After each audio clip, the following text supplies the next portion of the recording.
Ois Gimmel, the Friedrich Rebbe is bringing Shmini Atzeres and Chas in Varsha, and he's going to describe one of the highest moments and the pinnacle of Avodas HaTshuva, which begins at the beginning of Chodesh Elul, and the climax, which is right before Tkiyas, or also between Tkiyas, where the Alter writes in a Siddur, Yisvada Balachash, one should confess silently. And the Friedrich Rebbe is going to explain how it's a shift from the lower level of tshuva to a much more aloof and higher level of tshuva. Dr. Friedrich Rebbe. There Yisvada Balachash, about which the Alter Rebbe writes that you should confess silently be'ez tkiyas shofar in the time of blowing the shofar. That is the highest level within the revealed tshuva, which is referred to as tshuva tata. And he's going to explain. Tshuva tata, meaning the lower level of tshuva, that's one level. The second one is tshuva ilah, the higher level of tshuva. On one foot, in Igersa Tshuva, the Alter Rebbe explains that tshuva tata is dealing with the past, with the nitty-gritty, with revisiting his actions, bettering them, refining himself. It's dealing with the physical mistakes that he's made. Tshuva ilah is already climbing the rungs. It's once one past that level already, and is now just elevating his neshama itself into higher spheres of ruchnius. And he's going to show that this transition takes place right before Tkiyas. Abardi Beda, he says, despite the fact that both of them have one direction, Tshuva literally means tashuv hey, means to return, to elevate oneself. However, both of them have very different parameters, very different styles, very different character. The gather of Tshuva Tata, when we're talking about the lower level of Tshuva, and revisiting the past, scrutinizing his actions, so it's much more of an approach of revelation. He's revealing the powers that he has. He's reviewing, and this his galus, every time one reveals from within himself, that comes with tremendous noise and excitement. This, and he says it's true, the excitement itself also has its style, its limitations, its character, its parameters. But its parameters and its style, its personality is very different from the way when one does tshuva ilah, the way that plays out when he completes the lower level and reaches the higher level. He says there are two diametrically opposed extremes. One extreme is noise and excitement. The other extreme is faint and silence. Is powerless, so to speak. Falls back. He says as one sees tangibly that every excitement starts off with noise and fanfare, with pomp, and it concludes with a still silence. This still silence is really the lack, the draining of all powers of the person that was excited initially. This pasha draws out of him the koiches. But it is also a realization that he reaches, as we're going to see. This Yisvada Balachash stage really is the bechein, it's the outcome, it's the sachakol of an entire month of tshuva which began Rosh Chodesh Elul. And it's really a progression. He's climbing the rungs, he's moving along in the levels of tshuva. Friedrich Rebbe says in Chassidus is explained, and I've explained specifically, says the Friedrich Rebbe, in the Dibra Maschel B'Yem HaShmini Atzeres, which is the Maimer he said this year, Tover Tzadik Dalid. He explained and brought an example of a person that had a very precious and expensive vessel, item, and it got dirty, or much worse than that even, maybe it got broken, got ruined. So for sure he worries, he's saddened over it, and he krachtzes, he sighs over the fact that it got dirty, or the breaking of the kli. Initially he washes the vessel, and only afterwards he starts fixing it, until he refixes it and brings it back to a state of being a complete and functioning kli vessel. Similarly, Rosh Chodesh Elul is the time for cheshbon nefesh. One starts revisiting, taking inventory of his past. It starts with slichus. He repents. He asks forgiveness from the Eibishter with the trerin.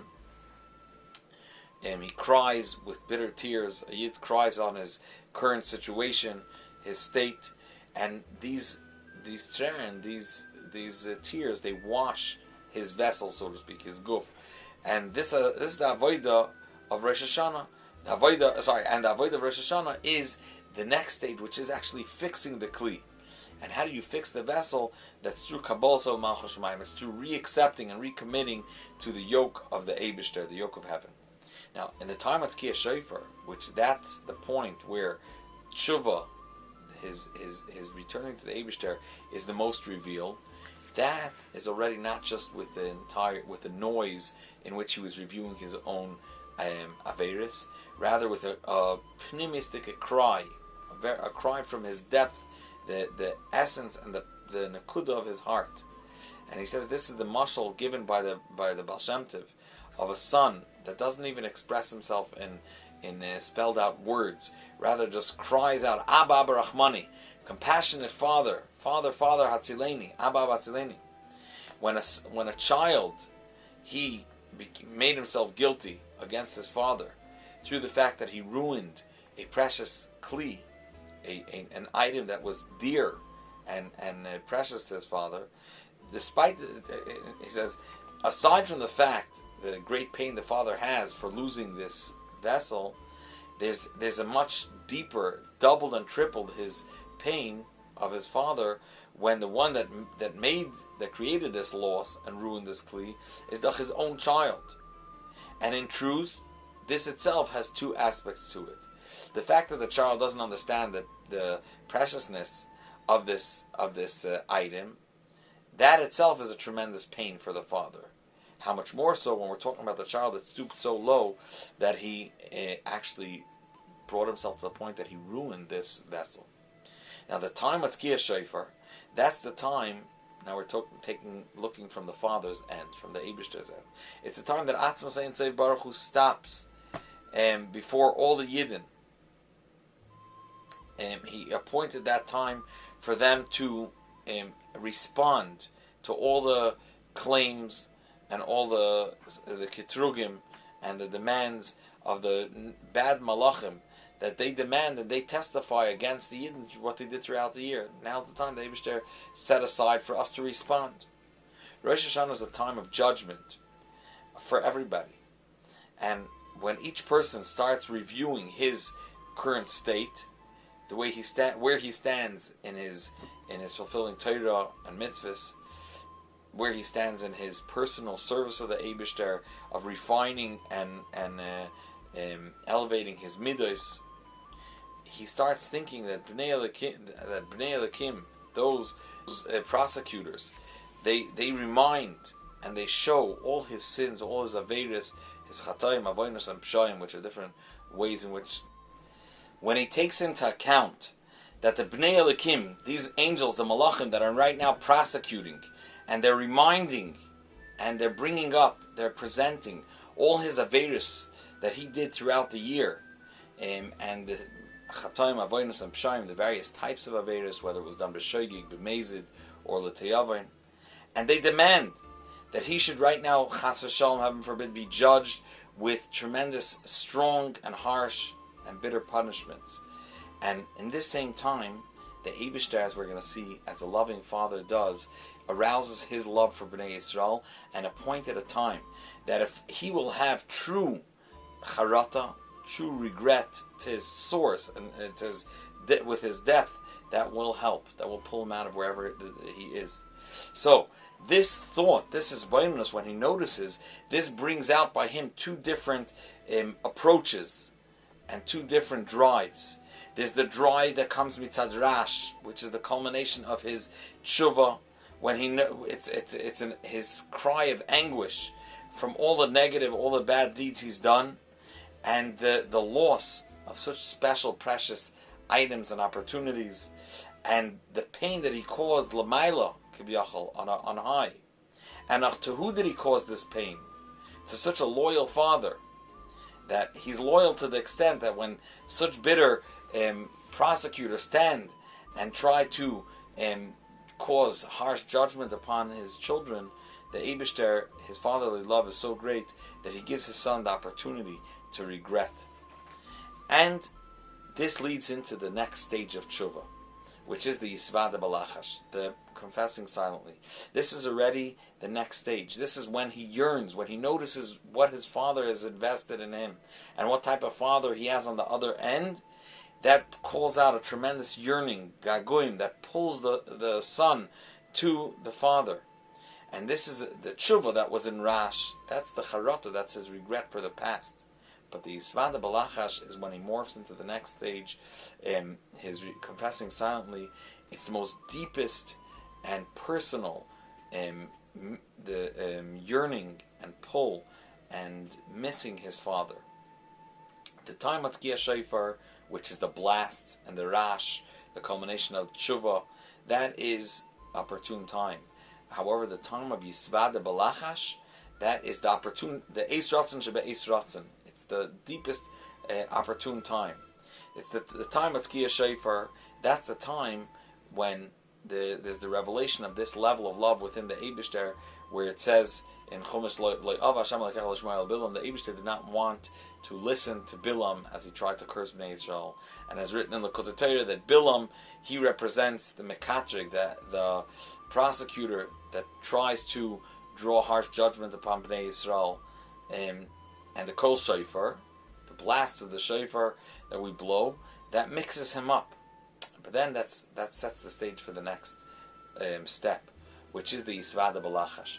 The confessing silently, that's the Eis Ratzon of the Eis Ratzon, the most opportune time.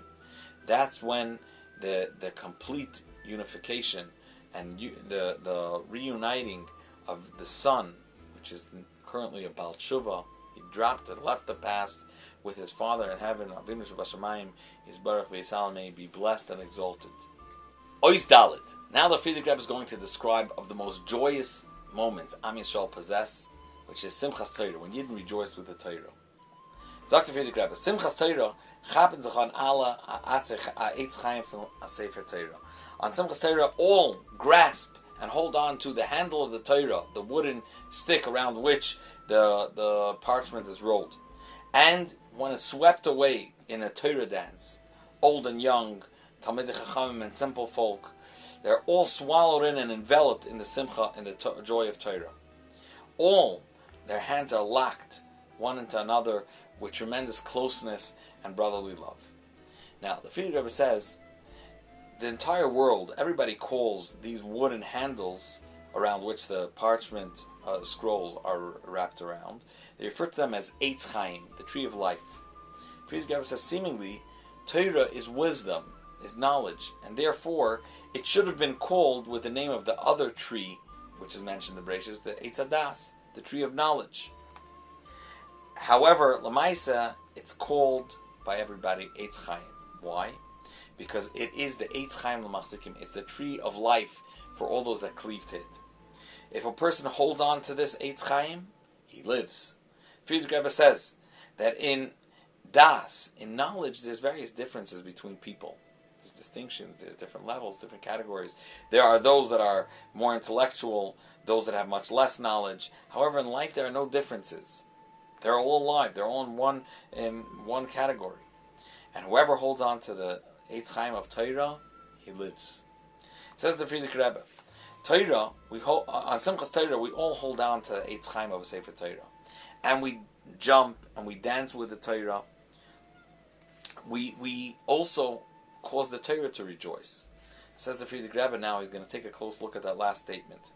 But in time of this joy, a person has to stop and notice and meditate for a moment. It's true that we rejoice with the Torah, but is the Torah joyous with us? We are happy with the Torah. Is the Torah happy with us? Begashmias, even if you can take something without asking about it, and it has no opinion, the object has no opinion if it should or shouldn't be taken, this taking and acquiring, namely Likicha, is called Likicha B'Zroya. It's called forceful taking, and Likicha B'Zroya Loishma Likicha.